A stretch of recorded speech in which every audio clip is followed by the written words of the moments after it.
मंसूबों पर पानी फेर दिया। मोदी सरकार ने जाति जनगणना का बड़ा फैसला लिया और केंद्रीय कैबिनेट की बैठक में यह बड़ा फैसला लिया गया है। मूल जनगणना के साथ ही सरकार जाति जनगणना भी करवाएगी।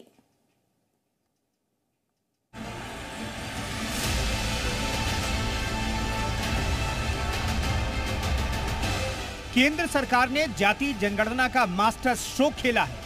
जाति जनगणना का ऐलान कर केंद्र सरकार ने विपक्ष के अहम मुद्दे को उसके हाथ से छीन लिया है। केंद्रीय कैबिनेट की बैठक में सरकार ने जाति जनगणना कराने का फैसला लिया है। जाति जनगणना को मूल जनगणना के साथ ही शामिल किया जाएगा। राजनीतिक विषयों की कैबिनेट समिति ने यह निर्णय लिया है कि जातियों की गणना को आने वाली जनगणना में सम्मिलित किया जाए। यह इस बात को दर्शाता है कि वर्तमान सरकार देश और समाज के सर्वांगीण हितों और मूल्यों के लिए प्रतिबद्ध है। आजादी के पहले जाति जनगणना हुई थी और अब मोदी सरकार ने इसका ऐलान कर विपक्ष के मंसूबों पर पानी फेरने का काम किया है। केंद्रीय मंत्री अश्विनी वैष्णव ने इसे लेकर कांग्रेस पर निशाना साधा। अश्विनी वैष्णव ने कहा कि कांग्रेस ने जाति जनगणना की बात सिर्फ अपने फायदे के लिए की है। कांग्रेस और इंडी गठबंधन के दलों ने जाति जनगणना के विषय को केवल अपने राजनीतिक लाभ के लिए उपयोग किया।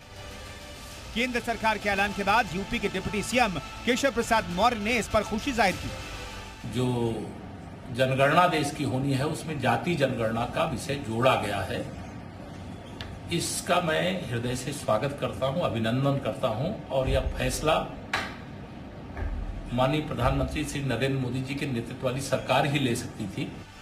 इसी साल सितंबर से जनगणना की शुरुआत हो सकती है, जिसे पूरा करने में 2 साल का वक्त लग सकता है। 2026 के आखिर या 2027 में फाइनल आंकड़े आ सकते हैं। आज केंद्र सरकार ने जो ये हम लोगों की मांग मानी है, ये देश के दलितों, पिछड़े वर्ग के लोगों और कमजोर वर्ग के लोगों के संघर्षों की जीत है।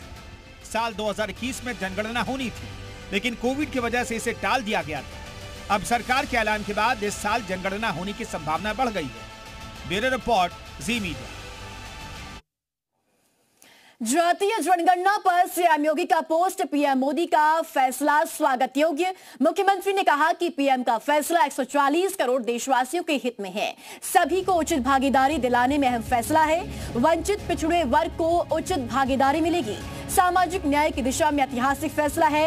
इसी के साथ पीएम मोदी का हार्दिक आभार मुख्यमंत्री ने जताया है।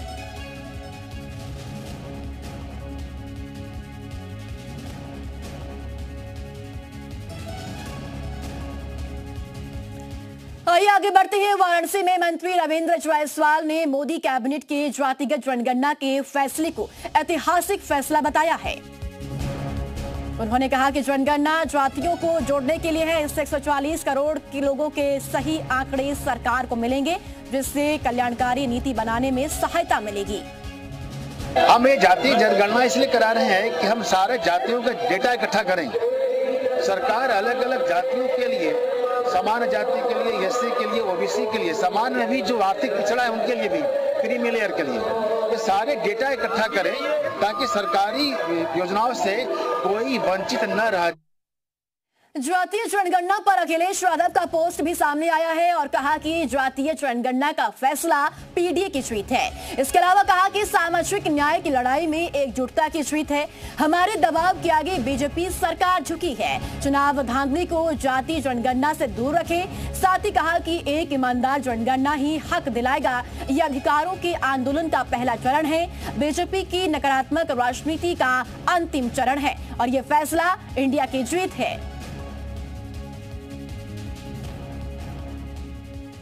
जातीय जनगणना के फैसले का अरविंद राजभर ने स्वागत किया है। अपने सोशल मीडिया फेसबुक पर लिखा कि जातीय जनगणना कराने का केंद्र सरकार का फैसला स्वागत योग्य है। जातीय जनगणना कराने की हम लोगों की मांग पुरानी है।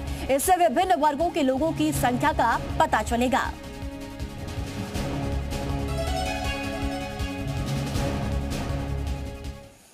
आगे बढ़ते हैं और अब लखनऊ से बड़ी खबर है, जहां आईपीएस के एस एम्यूनिल